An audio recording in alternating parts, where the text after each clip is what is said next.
Magnets are objects that produce a magnetic field around themselves. Although invisible, these magnetic fields allow them to stick to some different types of metal, like iron or steel. We can actually use that magnetic attraction to build ourselves a fun little magnetic wonderland. Draw or print out photos of you and your family. You'll need 2 copies for each picture. Take a paperclip and bend it so that it can stand on its own.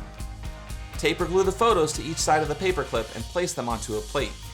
Take your magnet and place it underneath the plate.